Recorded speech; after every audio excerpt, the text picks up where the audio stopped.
কৰ্মজীৱন ইণ্ডিয়ান এয়াৰফ'ৰ্চত এজন পুলিচমেন হিচাপে। তাৰপিছত মই এই ট্ৰেডটো এৰি মই ফায়াৰ ছাৰ্ভিচ কলেজত পঢ়িছিলোঁ। সেই কলেজত তেতিয়া যাওঁতে অল ইণ্ডিয়া ছিলেকশ্যনত গৈ পেলাই তাত ছিটটো লৈ পঢ়িছিলোঁ। তাৰ পৰা আহি ডিগবৈ ৰিফাইনেৰীত মই 39 বছৰতকৈ ওপৰ বেছি কৰিলোঁ। তাৰপিছত কৰি আহি এইটো অৰুণাচলৰ GN পৰা এটা ইণ্ডো ফ্ৰান্স কোম্পানী, তাতো কৰিলোঁ হেড অফ দি ডিপাৰ্টমেণ্ট হয়। আৰু আজি এতিয়া 6 বছৰ হ'ল ইয়াত আহি সোমাইছিলোঁ মাত্ৰ কিনো বস্তু চাবলৈ। ডাইৰেক্টৰ চাহাবৰ উদগনি আৰু তেখেতৰ ইণ্টাৰেষ্টটো দেখি মোৰ মনটো নিজে খুব আগবাঢ়িলে।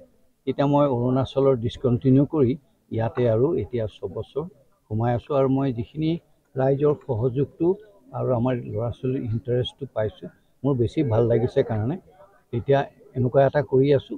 আশা কৰি আছোঁ যে আমি কিবা এটা আৰু পাম বুলি। এতিয়া আমাৰ এই পাঠ্যক্ৰমটোৰ লগত আমি যুদ্ধ সদৃশৰ কথা ক'লে, সেই যুদ্ধ সদৃশৰ কথা কাৰণে আমাৰ পাঠ্যক্ৰমত ডিজাষ্টাৰ মেনেজমেণ্ট, ভয়াৱহতা পৰিস্থিতিৰ সন্মুখীন হোৱা আমি পাঠ্যক্ৰমটোত লগাই দিছোঁ।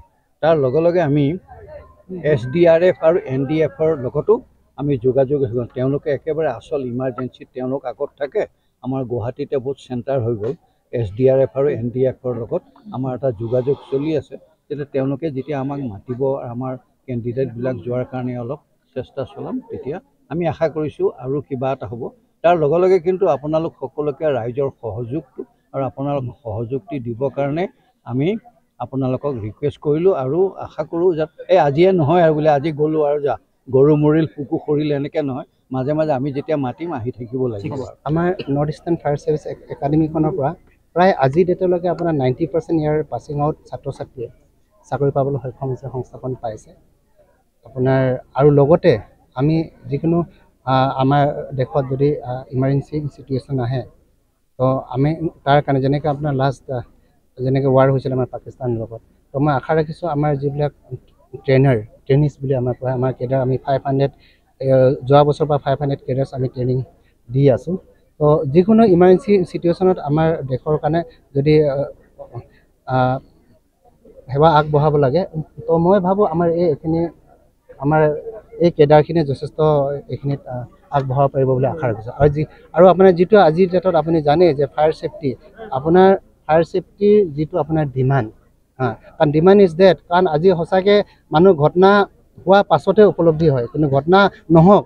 Actually we are trying to set a fire free community, we are trying to create a safer community by providing fire and safety training programme. আমাৰ এই চলিত বেচটো আমাৰ 500 কেডাৰ্ছ আছিল প্ৰায়, কিন্তু তাৰে আপোনাৰ 130-140জনমান কৰ্চটো কৰিব নোৱাৰিলে, কাৰণ আমাৰ ট্ৰেইনিং চিডিউলটো বহুত টাফ। যিটোৱে বহুতে ভাবে যে ফায়াৰ ছেফটি জাষ্ট আমি এডমিশ্যন ল'লে বা থিয়ৰী কৰিলে আমি এই চাকৰি কৰিব পাৰিম বুলি ভাবে, কিন্তু সেইটো টোটেলি ৰং। কাৰণ ফায়াৰ ছেফটি আপোনাৰ চাকৰি কৰিবলৈ হ'লে কেডাৰজন ফিজিকেলি আৰু মেণ্টেলি ফিট হ'ব লাগিব। যেনেকৈ আপোনাৰ পোষ্ট পাইপ দাঙিব পাৰিব লাগিব বা নজেলছ আপোনাৰ ধৰিব, যিটো আমাৰ পানী প্ৰেছাৰ।